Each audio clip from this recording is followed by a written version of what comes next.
Salut à toi, bienvenue sur une nouvelle vidéo du calendrier de l'Avent spécial Love et Couple. Aujourd'hui, j'ai envie qu'on parle d'une erreur que nous faisons tous, que ce soit en couple mais aussi dans tout type de relation. Alors, installe-toi bien avec ta petite boisson chaude, on est parti. Je te propose d'aller explorer un concept qui est assez fascinant et qui peut souvent influencer la façon dont nous percevons nos partenaires dans une relation. Il s'agit de l'erreur fondamentale d'attribution. C'est un biais cognitif dans lequel nous pouvons tous être victimes. L'erreur fondamentale d'attribution, c'est ce phénomène psychologique où on a tendance à attribuer les actions des autres à leur caractère intrinsèque, alors même qu'on est capable d'expliquer nos propres actions par des facteurs extérieurs, souvent liés au contexte. Je vais t'expliquer du coup avec un exemple concret de ce que ça pourrait être. Imaginons que notre partenaire choisisse de réagir d'une certaine manière dans une situation donnée. Si nous sommes victimes de l'erreur fondamentale d'attribution, on pourrait automatiquement lier cette réaction au caractère profond de notre partenaire sans considérer le rôle crucial qu'a le contexte ou les circonstances. Par exemple, je pourrais très bien dire « Mon partenaire a réagi froidement lors de cette discussion, c'est parce qu'il est distant et insensible. » Donc je vais me faire un avis assez tranché sur la réaction qu'a eu mon partenaire et je vais lui construire une personnalité autour de ça. Donc je vais me dire, s'il a été froid avec moi, c'est peut-être parce que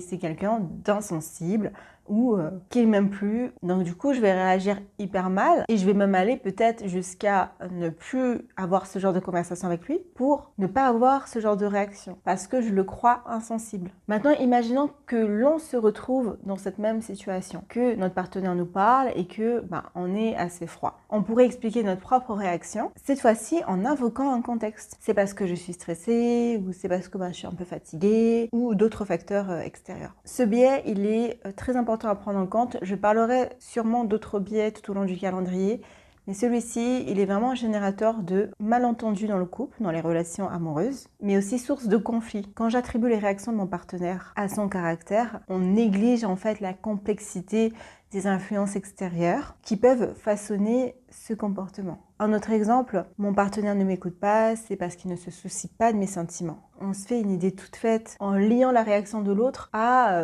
potentiellement du coup son caractère, et donc c'est comme ça qu'après on croit qu'on est incompatible avec certaines personnes parce qu'on se fait des films nous-mêmes dans notre tête, on prend même pas en compte le raisonnement de l'autre, les influences extérieures pour l'autre, chose qu'on est capable de faire pour nous. Ça se trouve, mon partenaire il m'écoute pas à ce moment précis parce qu'il est préoccupé par son travail ou parce qu'il a des préoccupations personnelles, mais moi je me mets dans la case hop, personne qui n'est pas prêt à m'écouter et avec qui je ne peux pas dévoiler mes sentiments. Du coup, j'aimerais t'inviter à te demander si ça t'arrive souvent, régulièrement. Est-ce qu'aujourd'hui, ça t'est déjà arrivé justement d'avoir un avis tranché sur quelqu'un ou sur ton partenaire vis-à-vis de son comportement? Et surtout quand tu te retrouves en désaccord avec l'autre, ça va être important du coup de considérer le contexte dans lequel ces actions se produisent. Par exemple, si je suis en train de parler à mon conjoint alors qu'il est en train de conduire et que je lui parle d'un truc hyper important et que je lui dis mais de toute façon tu m'écoutes pas parce qu'il me répond pas ou parce que il est concentré sur autre chose. Essaye de ne pas le prendre personnellement, essaye de nuancer vraiment tes réactions en fonction du contexte. Parce que peut-être qu'il ou elle n'est pas en capacité de te dire là tout de suite « Attends 2 secondes, est-ce que tu peux m'en reparler